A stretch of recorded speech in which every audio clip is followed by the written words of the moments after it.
Bismillahirrahmanirrahim. Assalamualaikum warahmatullahi wabarakatuh. Perkenalkan semua, nama saya Amigo Ilham dari Fakultas Kedokteran Hewan, Prodi Pendidikan Dokter Hewan, NIM 233112111, ingin menjelaskan tentang materi korupsi. Pada kesempatan kali ini saya akan menjelaskan tentang korupsi, mulai dari pengertiannya, larangan korupsi menurut undang-undang, serta pandangan agama Islam mengenai korupsi beserta dalil yang melandasinya. Baik, lanjut ke pembahasan pengertian korupsi.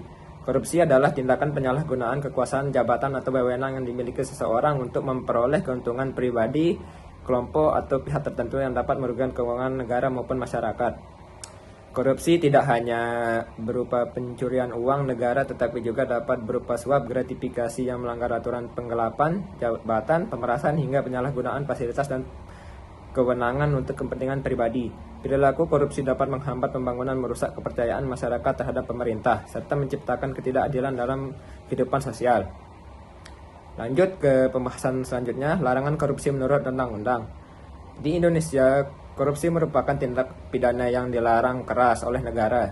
Larangan tersebut diatur dalam Undang-Undang Nomor 31 Tahun 1999 yang kemudian diubah dengan Undang-Undang Nomor 20 Tahun 2021. Dalam undang-undang tersebut dijelaskan bahwa setiap orang yang secara melawan hukum memperkaya diri sendiri atau orang lain dapat merugikan keuangan negara, dapat dipidana dengan hukuman penjara dan denda.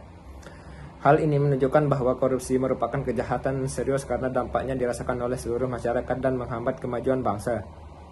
Larangan korupsi menurut agama Islam. Dalam Islam, korupsi merupakan perbuatan yang dilarang karena termasuk tindakan mengambil hak orang lain secara tidak benar dan mengkhianati amanah yang telah diberikan. Allah Subhanahu wa Ta'ala berfirman dalam Al-Quran Surah Al-Baqarah ayat 188, "Dan janganlah kamu memakan harta di antara kamu dengan jalan yang batil, dan janganlah kamu menyuap para hakim dengan maksud agar kamu dapat memakan sebagian harta orang lain itu dengan jalan dosa, padahal kamu mengetahuinya."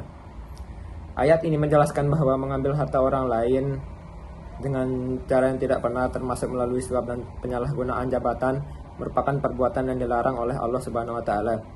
Selain itu, Allah Subhanahu wa Ta'ala juga berfirman dalam surah An-Nisa ayat 58, "Sesungguhnya Allah menyuruh kamu menyampaikan amanat kepada yang berhak menerimanya." Korupsi merupakan pengkhianatan terhadap amanah yang diberikan oleh masyarakat maupun negara. Rasulullah SAW juga bersabda, "Allah melaknat pemberi suap dan menerima suap." Hadis riwayat Abu Dawud dan Tirmizi. Hadis ini menunjukkan bahwa praktik suap yang sering menunjukkan bagian dari tindak korupsi merupakan perbuatan yang sangat dilarang dalam Islam. Dampak korupsi. Korupsi memiliki banyak dampak negara, diantaranya 1. Menghambat pembangunan negara, 2. Menyebabkan kerugian keuangan negara, 3. Meningkatkan kemiskinan dan kesenjangan sosial, 4. Menurunkan kepercayaan masyarakat terhadap pemerintah, 5. Merusak moral dan integritas bangsa. Karena itu pemberantasan korupsi bukan hanya tugas tetapi juga tanggung jawab seluruh masyarakat. Sebagai generasi penerus bangsa, kita harus menanamkan nilai kejujuran, tanggung jawab, dan integritas dalam kehidupan sehari-hari. Korupsi bukan hanya melanggar hukum negara, tetapi juga bertentangan dengan ajaran agama dan nilai-nilai moral. Mari bersama-sama menolak segala bentuk korupsi demi terciptanya masyarakat yang adil, makmur, dan sejahtera.